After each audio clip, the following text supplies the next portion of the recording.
Sejam muito bem-vindos ao canal, eu sou Juvencio Pinheiro. Nos últimos vídeos que eu postei, falando sobre um pouco de projeto, e eu mostrei um projeto em AutoCAD e falei que depois eu iria fazer um vídeo falando sobre um pouco mais sobre o projeto, né?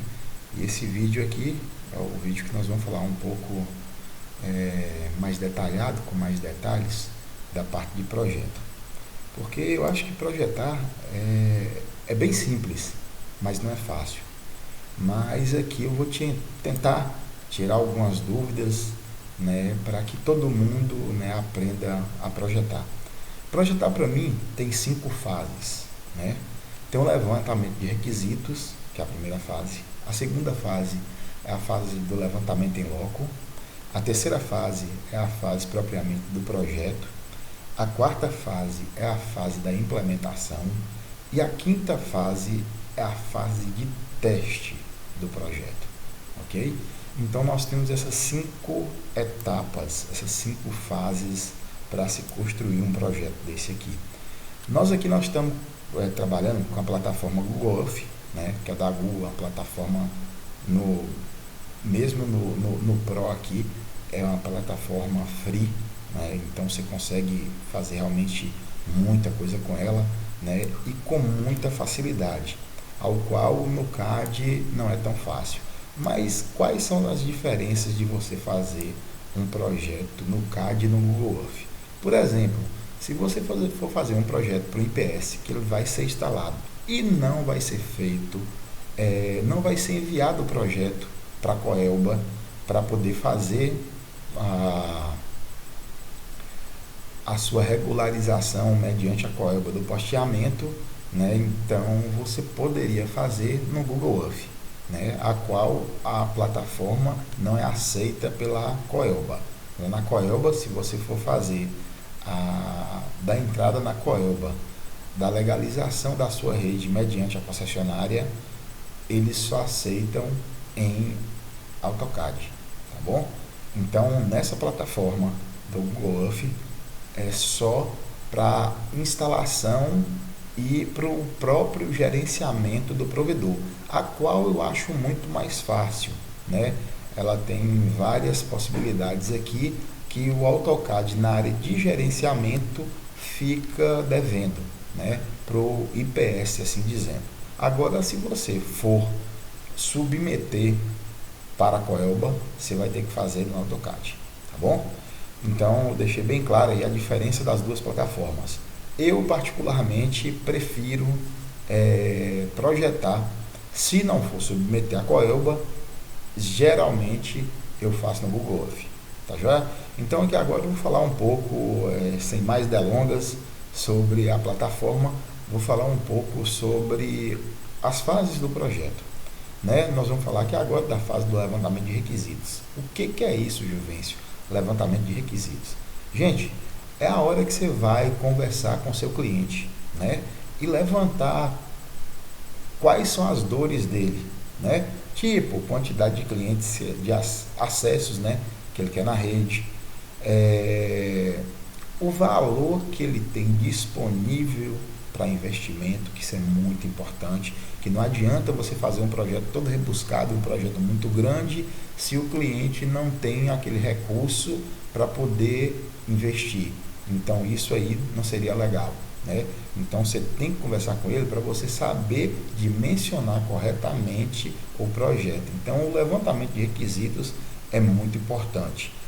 E nisso tudo aí, você tem que perceber as necessidades do seu cliente.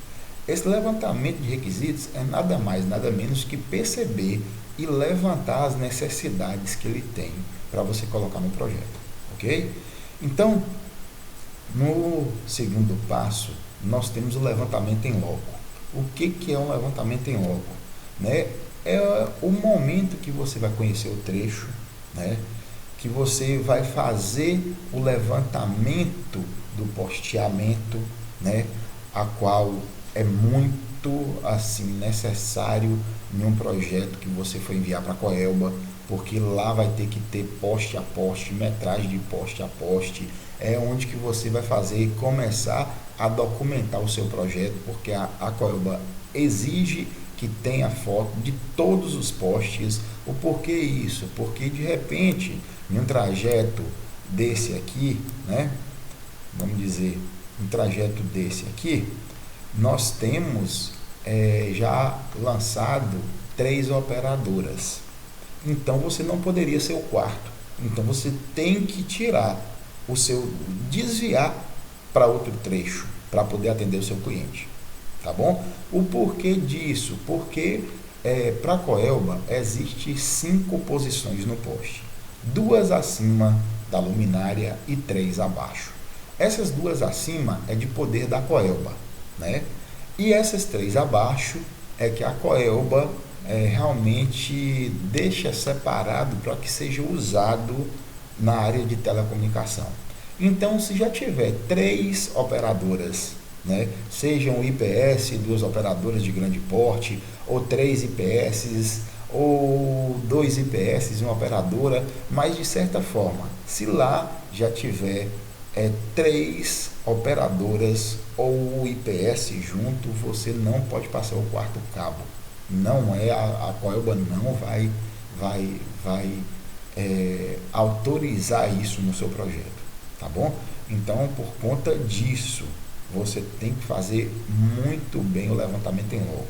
O levantamento em loco também é aquele momento que você vai sair com a treina carrinho, ou você, ou um funcionário, ou uma empresa especializada para fazer levantamento em loco, que saiba fazer, né, que faça toda a documentação fotográfica dos postes, né, para poder enviar para a Coelba, que faça a medição do posteamento para poder colocar no projeto, que isso chama levantamento de PP, né? Então isso tem que ser muito bem feito.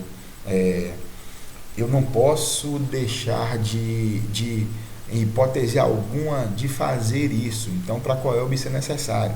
Mas, Juvencio, isso é necessário para o IPS, num projeto no Google Earth? Não é necessário. Essas informações de posteamento não são necessárias.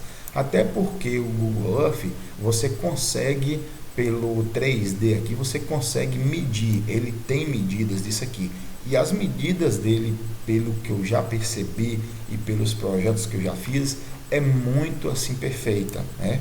Então as diferenças realmente são poucas. Acontecem em um momento, dá uma diferença, mas é uma diferença realmente pequena, né? Uma diferença que no projeto mesmo, como você tem que colocar uma sobra do cabeamento, né? Você consegue dimensionar isso corretamente, tá bom? Então esse levantamento em loco é muito importante. No levantamento em loco também é o momento que nós vamos pensar na arquitetura do projeto. Juvencio, o que é a arquitetura do projeto? É aquele momento que a gente vai pensar em quais os cabos vão ser usados, em quantos FO cada cabo vai ter, certo? Aqui, por exemplo, eu tenho um backbone aqui, né, que é esse azul, que ele sai daqui do POP. Esse cabo aqui é de 24 FO, certo? Eu vou abrir aqui as propriedades, aí, ó. É um cabo de 24 FO, ok? Aí, desse cabo 24 FO, você está vendo que está sendo utilizada 12 FO. Isso aqui é o diagrama unifilar de fusão, certo? Então, eu tenho aqui, usado aqui, 12 FO, da 1 a 12, da 13 a 24 está livre, beleza? Isso aqui é o backbone principal, esse azul, ok? Então, esse backbone, ele vai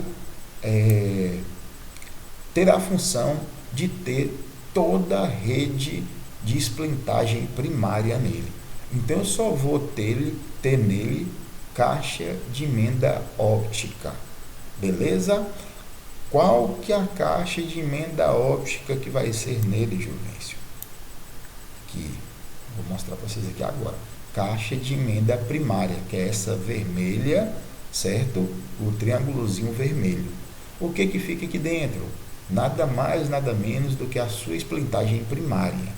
Porque a sua splintagem secundária vai estar num cabo mini RA, que pode ser de 12 FO como esse e pode ser de 6 FO como esse, tá bom?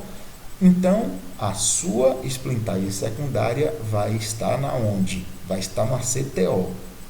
A splintagem secundária é de lá que vai alimentar o seu cliente, que vai sair o drop que vai diretamente para o seu cliente, tá bom? Então, isso aí está muito bem entendido.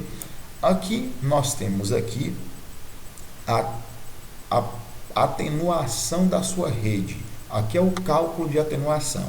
O que significa isso? Juvencio, isso aqui significa que eu tenho uma OLT que está aqui, que está no POP, onde vai ficar afixada, né, que vai ser instalada a OLT, que a OLT é o sinal, o equipamento emissor do feixe de luz, do sinal, né, do feixe de luz, que vai ser enviado por toda a rede, né? Então, esse cálculo aqui é de acordo com a potência da OLT. O que essa potência da OLT pode ser? Né? Eu tenho aqui um OLT, por exemplo, de 30 ou 32 dB. Se eu tenho 26 dB, aqui já fechando a conta, 27 dB, eu tenho 3 dB de sobra. Aí é uma quantidade boa, né? É uma reserva, vamos dizer assim, de segurança boa. Eu costumo trabalhar de 3 a 5 dB. Então, se for de 30 dB, eu chegaria no máximo aqui a 27, a qual aqui está acontecendo, certo? Então, se for de 32, aqui eu teria uma margem de segurança melhor. Então, sempre procure usar um equipamento, fazer um levantamento de um equipamento para um cliente, um equipamento mais moderno, que tem um feixe de luz de no mínimo 30 ou uma quantidade superior a isso aí de dB, porque realmente é necessário para uma rede, tá bom? Então, isso aqui, esse 27 dB aqui significa que todos os clientes que estiverem nessas CTOs com os mini RA aqui, tem que dar 27 dB ou menos. Não poderia ser instalado o cliente com mais de 27 dB, tá bom? Cada CTO, voltando aqui a dizer sobre CTO, cada CTO ela tem que ser enumerada. Então, CTO 143, CTO 138, CTO 116, 115. O porquê isso? Porque pelo projeto você vai saber onde está essa CTO. Então ela necessita de ser identificada. Toda rede tem que ser identificada com plaqueta, toda CTO tem que ter sua numeração, que seja com plaqueta ou impressa, colada na própria CTO, mas tem que estar identificado, para na hora que for acontecer a instalação, você ter condição de fazer, de identificar a CTO, em qual lugar ela está, para melhor atender o seu cliente. Assim também deve ser identificado as caixas de emenda óptica, né? As caixas de emenda primária, a CEP, caixa de emenda primária, certo? Ela também tem que ser identificada. Essa daqui é a 1819, certo? Então eu tenho aqui, eu vejo que aqui 1819, eu já sei que eu tenho 2 splinters nessa caixa aqui. Juvencio, que caixa que é essa? Isso aqui pode ser uma caixa FOSC ou uma caixa FIST, tá bom? Dependendo da sua rede, da quantidade de splintagens que você vai ter na rede, você usa ou FOSC ou FIST. Aí no momento da arquitetura, do projeto de arquitetura da rede, você vai dimensionar isso, tá joia? Então, aqui você conseguiu visualizar uma caixa CTO, uma caixa de atendimento ao cliente, uma caixa de splintagem primária, certo? E aqui eu tenho uma caixa de derivação, uma caixa de emenda derivação. O que é isso? É quando você vai só emendar um cabo direto no outro. Essa caixa não tem splintagem, essa caixa só tem fusão direta. Não existe splintagem nessa caixa, tá bom? Então, em toda a sua rede, você tem splintagem onde? Eu tenho splintagem na CTO e na caixa de emenda primária, tá bom? Que aí, na CTO, está a sua splintagem secundária e na caixa de emenda primária está a sua splintagem primária, que pode ser na caixa de emenda primária de 1 para 8, de 1 para 16, a CTO também pode ser de 1 para 8, de 1 para 16. Aí, Juvencio, quando é que eu defino isso? Você define junto na parte de arquitetura de projeto com os cálculos de atenuação de potência, que você vai definir isso, certo? E como que o seu cliente, dono do provedor ou dono da operadora, quer que seja atendido a quantidade de clientes por CTO. Então, isso junto, essas informações do levantamento de requisitos e da parte de levantamento em loco, que especificamente você faz essa parte específica de arquitetura de projeto e define essas situações, tá já? Então, beleza. Aí continuamos, estamos aqui no levantamento em loco, vamos para a parte da fase do projeto em si. Como é que é essa fase do projeto? É a fase que nós vamos delimitar quais os equipamentos, passivos e ativos, ONT, ONU, fibras, CTOs, caixa de emenda, splintagem, né? Qual que vai ser o splinter usado, né? De qual quantidade, certo? Então, nessa parte do projeto, eu vou pensar nisso. Depois, na quarta fase, eu tenho a parte de implementação. É a parte que você começa realmente a executar esse projeto todo aqui, ó. É a parte que você começa o desenho do projeto, que você começa a locar as CTOs, locar as caixas de emenda primária, as caixas de derivação, as CTOs, né? A qual na CTO, splinter secundário, caixa de emenda primária, splinter primário, tá bom? Então é nesse momento de implementação eu começo a fazer o desenho, começo a colocar já perto de onde os cabos estão derivando, os cálculos de potência, tudo isso aí eu faço na hora da implementação do projeto. Depois, com muita importância eu vejo, é a parte de teste. O que é feito nessa parte de teste? Você vai fazer, vai enviar, né, para o cliente o projeto e pedir ele para dar uma olhada. Lógico que essa fase de teste, eu acho que ela tem que ser feita juntamente com a fase de implementação do projeto. Por que disso? Porque você já vai fazendo e já vai fazendo também, você vai projetando e já vai fazendo também as atualizações que forem pedidas para o cliente. Porque de repente você pensou nisso aqui, mas na hora que você pensou nesse trajeto, que enviou para o seu cliente, ele viu que isso aqui, essa CTO não seria possível de ficar aqui. Então eu tenho que modificar, achar outro trajeto para ela. Então, esse momento de teste de implementação, eles vão andar juntos sempre.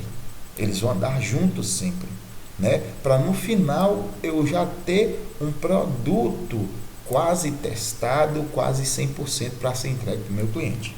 Beleza? Então, nessa última fase, ela vai junto com a implementação e você vai tendo todos os feedbacks com o seu cliente. Tá já? Então, acompanhe a gente aí no Face, no Instagram, no YouTube, no canal do YouTube, acompanhe Sercon Networks, que nós vamos estar sempre postando outros vídeos mais legais, vamos depois falar de atenuação, vamos falar de splintagem melhor, tá bom? Então, espero vocês por lá. Um abração, até mais.